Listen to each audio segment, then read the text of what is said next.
নমস্কার, আমার সকল শ্রোতা বন্ধুদের জানাই আগন্তুকের জগতে স্বাগত।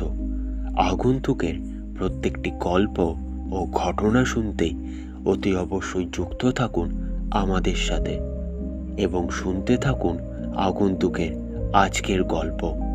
আমাদের আজকের গল্পটি হলো আমাদের সকলের পরিচিত লেখক সৈয়দ মুস্তাফা সিরাজের লেখা ভৌতিক গল্প সমগ্রের একটি ছোট গল্প, কাটিহারের গঙ্গারাম।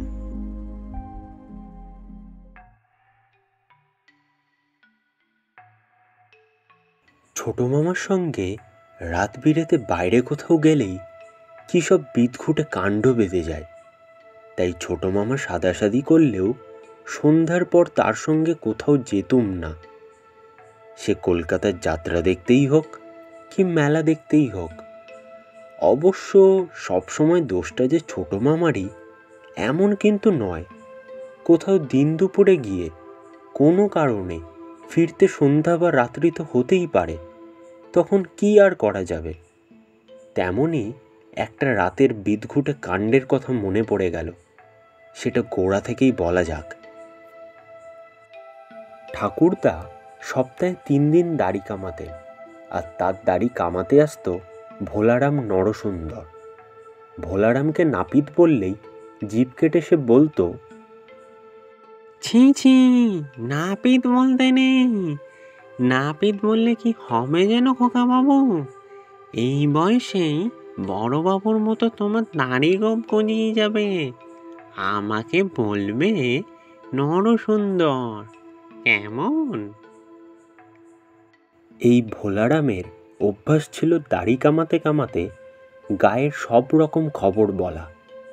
গায়ের খবর ফুরিয়ে গেলে তখন সে অন্য গায়ের নানা রকম খবর বলা শুরু করত। আর অন্যদিকে ঠাকুরদা আরামে চোখ বুজে থাকতেন আর খালি হুম দিয়ে যেতেন। সেবার শরৎকালে এক রোববারের সকালে ভোলারাম ঠাকুরদার দাড়ি কামাতে এসেছে। উঠোনে পেয়ারা তলায় চেয়ারে বসে ঠাকুরদা পা ছড়িয়ে চোখ বুজে আছেন। ভোলারাম অভ্যাস মতো ঠাকুরদার গালে সাবান মাখাতে মাখাতে বকবক করে চলেছে। দাড়ি কামানো হয়ে গেলে সে ঠাকুরদার গোপ ছাড়তে কাঁচি বের করল। তার খবরের এইখানটায় ছিল শিঙিমশায়ের ঠাকুরন দিঘির মাছ। জেলেরা জালে একটা 10 কেজি মাছ তুলেছিল। মাছটার লেজের কাছে নাকি শিঙিমশায়ের নাম লেখা। গা শুদ্ধ লোক ভিড় করে দেখতে গিয়েছিল। এবার মাছের কথায় আরও কত খবর এসে গেল।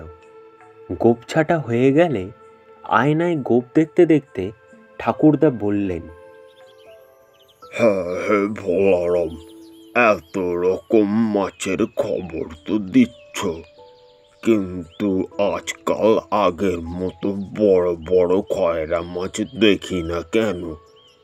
বড় খয়রা কেন, ছোট খয়রারও পাত্তা নেই। ভোলারাম বলল, কি যে বলেন বড়বাবু, খয়রার পাত্তা থাকবে না কেন? আর ছোট খয়রা কি বলছেন? এই হাতের মতো বড় বড় জ্যান্ত খয়রা বিক্রি হচ্ছে দেমোহানির হাটে।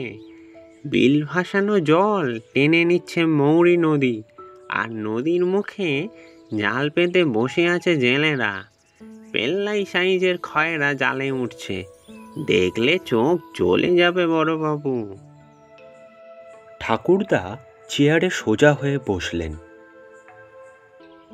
বলো কি? হ্যাঁ, শুনেছি দোমোহানিতে হাট বসে বিকেল বেলায়। 3 মাইল মেঠো রাস্তা পায়ে হেঁটে তোমার পেল্লাই সাইজের খয়রা আনতে যাবে কে?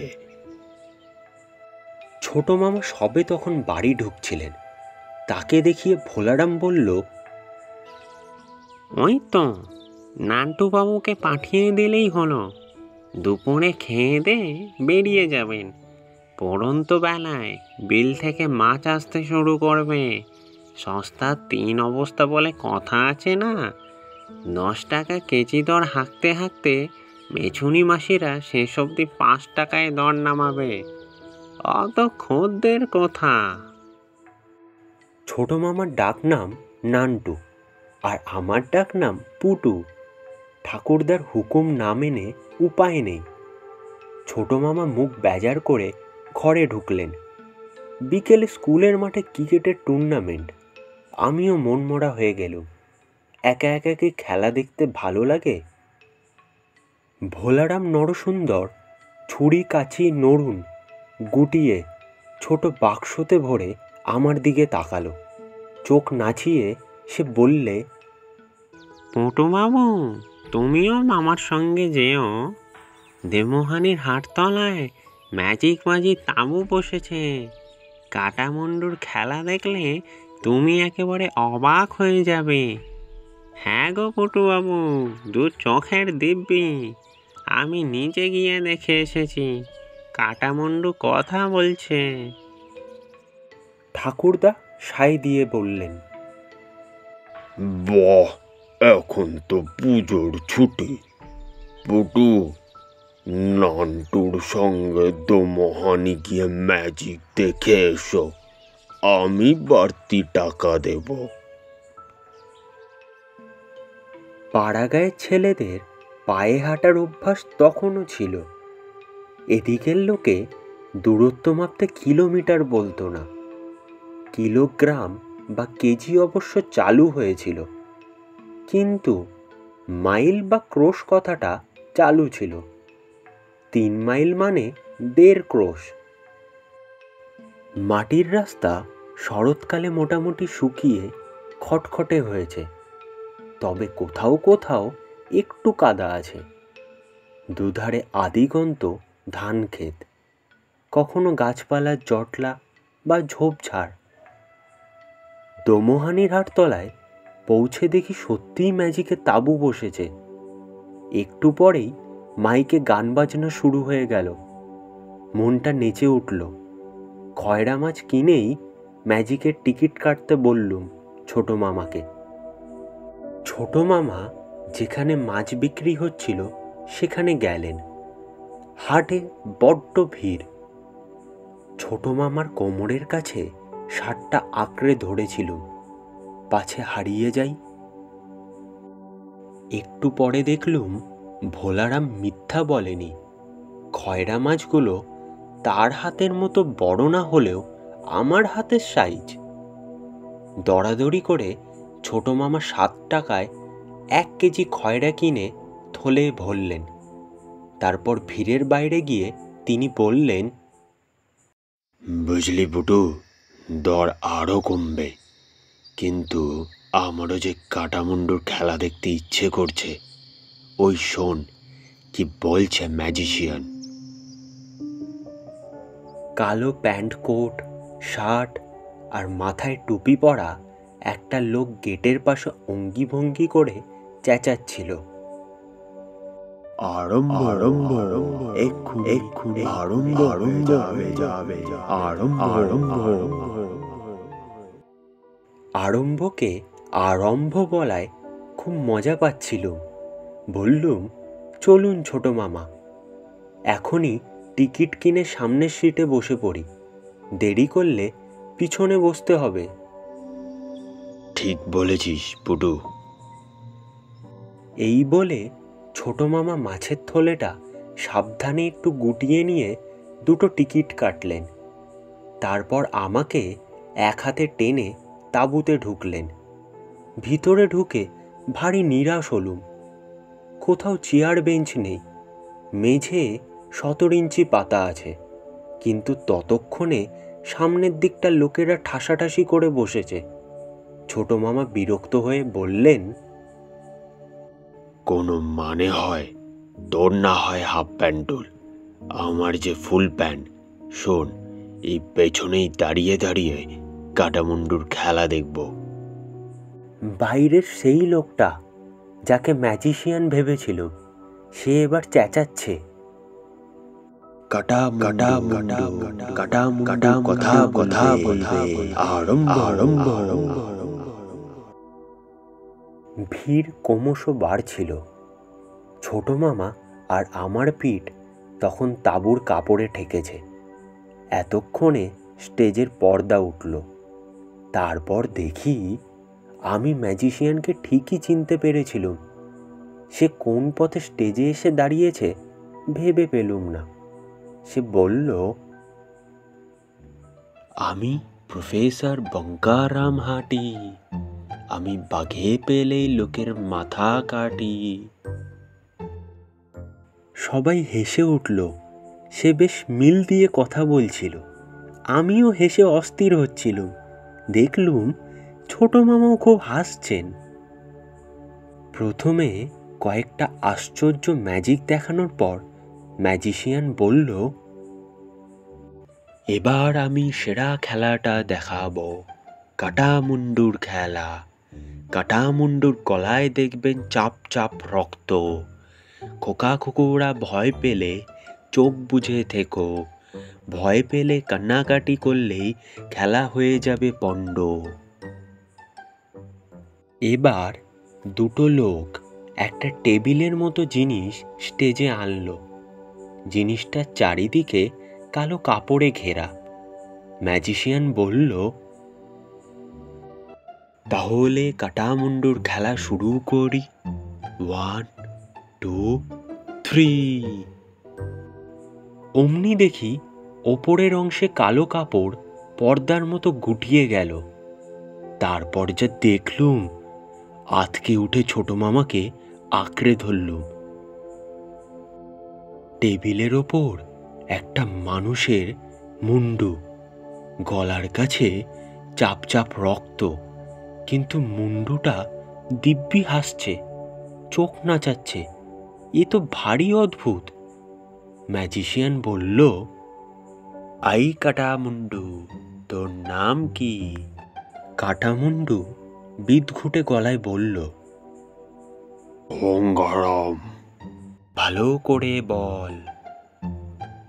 বললুম তো, গঙ্গারাম। ম্যাজিশিয়ান হাসতে হাসতে বলল, গলা কাটা তো, তাই বোঝা যাচ্ছে না।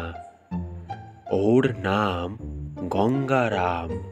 আচ্ছা বাবা গঙ্গারাম, তোর বাড়ি কোথায়? কাটিহার। ম্যাজিশিয়ান লাফ দিয়ে সরে বলল, ওরে বাবা, এ যে বলছে কাটিহার, মানে হাড় কাটবে। আই গঙ্গারাম, ঠিক করে বল। কাটিহার।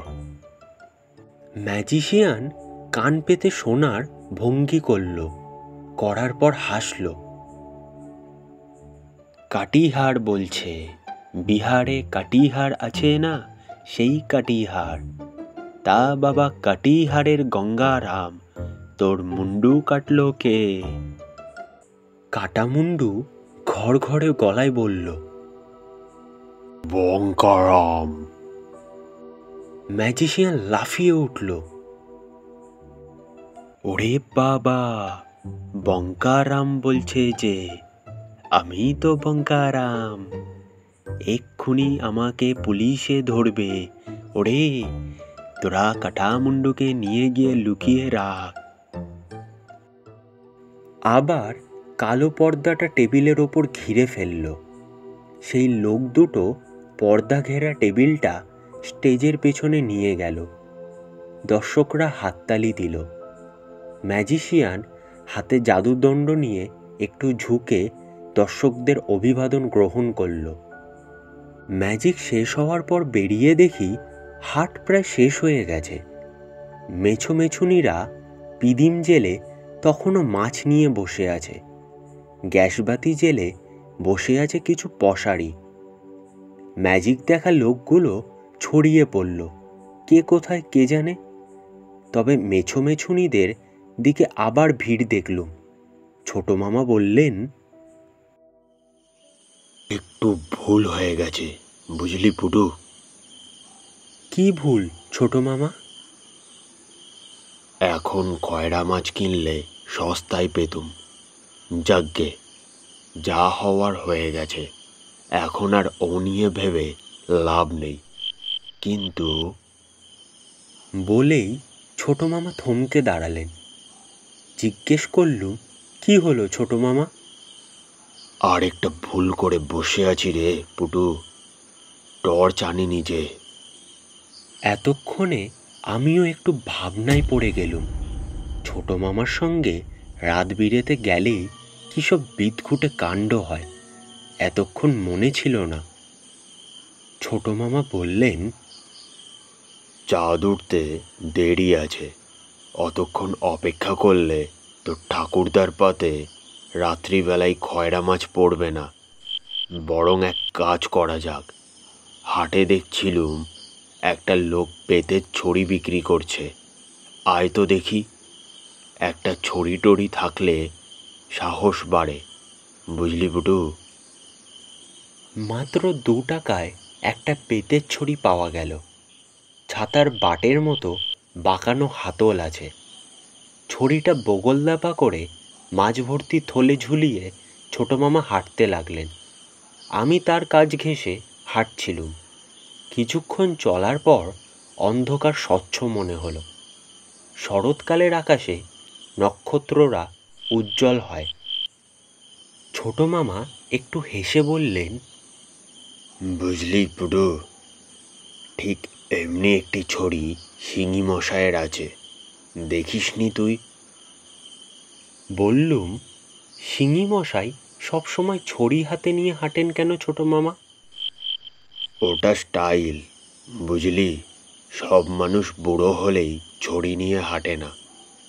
তোর ঠাকুরদাও তো বুড়ো মানুষ, তার কাছে ছড়ি দেখেছিস? কই না তো ছোট মামা। তাহলেই বুঝে দেখ পুটু, শিঙি মশায়ের ছড়ি হাতে হাঁটাটা আসলে স্টাইল। আমিও সেই রকম স্টাইলে হাঁটছি, দেখ। বলে ছোট মামা বাঁ হাতে মাছের থলে নিয়ে ডান হাতে ছড়ির হাতল ধরে অবিকল শিঙি মশাইয়ের মতো মাটিতে ছড়ির ডগা ঠেকালেন। তারপর হাঁটতে শুরু করলেন। একটু পরে দেখি ছোট মামা মাটির রাস্তায় জোরে হাঁটতে শুরু করেছেন। আমি দৌড়ে তার নাগাল পাচ্ছি না। রাগ করে চেঁচিয়ে বলল, ছোট মামা অত জোরে হাঁটছেন কেন? ছোট মামা সামনের দিক থেকে কেন যেন কাঁপা কাঁপা গলায় বললেন, আমি কি জোরে হাঁটছি রে পুটু? ছড়িটা আমাকে হাঁটাচ্ছে, মানে ছড়িটা টেনে নিয়ে যাচ্ছে আমাকে। এই এই ছড়ি, আস্তে আস্তে। আমি যথাসাধ্য দৌড়ে গিয়ে বললুম, ছোট মামা ছোট মামা আমি দৌড়তে পারছি নে। ওরে পুটু, ছড়িটা সর্বনাশ। এই এই ব্যাটার ছেলে, রাস্তা ছেড়ে এদিকে কোথায় নিয়ে যাচ্ছিস? বলে ছোট মামা চেঁচাতে থাকলেন। পুটু পুটু, আমাকে ছড়িটা ধান ক্ষেতের আলে টেনে নিয়ে যাচ্ছে রে। ততক্ষণে পিছনে চাঁদ উকি দিয়েছে আবছা। জোছনায় দেখলুম ছোট মামা বাঁদিকে ধান ক্ষেতের মধ্যে দিয়ে চলেছেন। চেঁচিয়ে বললুম, ছোট মামা ছড়িটা ফেলে দিচ্ছেন না কেন? এক্ষুনি ছড়িটা ফেলে দিন। করুণ চিৎকার শোনা গেল। ওরে পুটু, ছড়ির হাতল থেকে হাত ছাড়াতে পারছি না যে। আতঙ্কে দুর্ভাবনায় আমি এবার চেঁচিয়ে বললুম, ছোট মামা গঙ্গারামের কাটা মুন্ডুকে ডাকুন। কথাটা আমার মাথায় কেমন করে এসেছিল কে জানে। আমার কথাটা শুনেই বাদিকে খানিকটা দূরে ধান ক্ষেতের মধ্যে ছোট মামা এবার হুঙ্কার ছেড়ে বললেন, ওরে গঙ্গারাম, গঙ্গারাম, তোর কাটা মুন্ডুটা নিয়ে আয় তো। ছড়ি ব্যাটার ছেলের মুন্ডু কেটে তোর মতো করে ফেলবি গঙ্গারাম। ওরে কাটিহারের গঙ্গারাম, শিগগিরই আয় রে।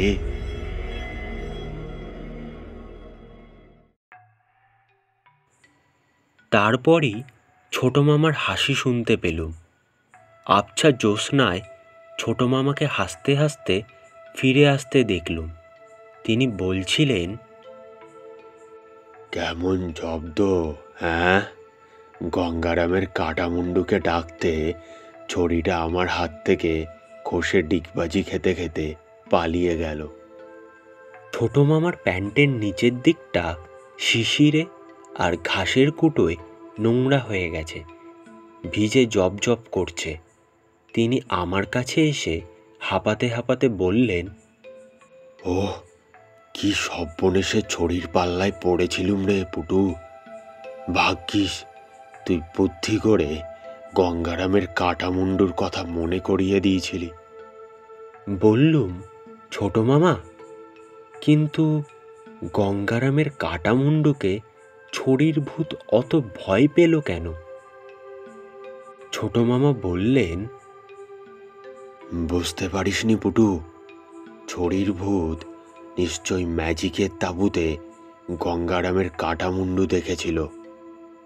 এরপর ছোট মামা আমাকে মাছের থলে দিয়ে জুতো দুটো খুললেন। তারপর প্যান্ট গুটিয়ে জুতো বাঁ হাতে নিয়ে হাঁটতে থাকলেন। অতক্ষণে জ্যোৎস্না উজ্জ্বল হয়েছে। জিজ্ঞেস করলুম, ছড়িটা অমন করে আপনাকে টেনে নিয়ে যাচ্ছিল কেন? ছোট মামা বললেন, সেটাই তো বুঝতে পারছি না রে পুটু, ভূত কি ছড়ি হতে পারে? আমার মনে হচ্ছে ওটা কোনো ভূতের ছড়ি, বুঝলি? ছড়িওয়ালা কোনো মরা মানুষের ছড়ি সস্তায় কিনে আমাকে বেচেছিল। কথাটা বলেই ছোট মামা থমকে দাঁড়ালেন। জিজ্ঞেস করলুম, কি হলো ছোট মামা? ওই দেখ, দেখতে পাচ্ছিস ছড়ি ব্যাটার ছেলে আমাদের আগে আগে খুটখুট শব্দ করে হেঁটে চলেছে। ভয় পেয়ে বললুম, ছোট মামা, ছড়ি হাঁটছে না, ভূত ছড়ি হাতে নিয়ে হাঁটছে। এবার ছোট মামা হুঙ্কার দিয়ে বললেন, আয় তো পুটু, দেখি ব্যাটার ছেলেকে, এখনো এত সাহস। ছোট মামা বোকামি করে ফেলতেন, কারণ ছড়িটা ডিগবাজি খেতে খেতে তার দিকে আসছিল। আমি চেঁচিয়ে উঠলুম, গঙ্গারাম, গঙ্গারাম, তোমার কাটামুন্ডু নিয়ে এসো শিগগিরই। অমনি দেখলুম ছড়িটা পাশের ধান ক্ষেতের ওপর গিয়ে উধাও হয়ে গেল। ছোট মামা বললেন, ধ্যাত তেরি, কথাটা আমার কিছুতেই মনে থাকছে না। পুটু, আমরা এবার দুজনে গঙ্গারামের কাটামুন্ডু জয় দিতে দিতে হাঁটি। বলেই ছোট মামা স্লোগানের সুর হাঁকলেন, গঙ্গারামের কাটামুন্ডু কি? আমি চেঁচিয়ে বললুম, জয়। গঙ্গারামের কাটামুন্ডু। এমন স্লোগান ওই বয়সে কত শুনতুম, তাই চেঁচিয়ে বললুম, অমর রহে, অমর রহে। গঙ্গারামের কাটামুন্ডু। জিতা রহে, জিতা রহে। বাড়ি ঢোকার মুখে ছোট মামা মুচকি হেসে বলেছিলেন, ভাগ্যিস ছড়ির ভূতটা প্রফেসর বঙ্কারামের ম্যাজিক দেখতে ঢুকেছিল, না হলে তো ঠাকুরদার খয়রা মাছ আর খাওয়া হতো না। কাটামুন্ডু দেখে ভূতটাও ভয় পেয়েছিল। কিন্তু ম্যাজিক দেখতে আমরা না ঢুকলে আমাদের দুজনের অবস্থাটা কি হতো সেটা আর ছোট মামাকে বলিনি।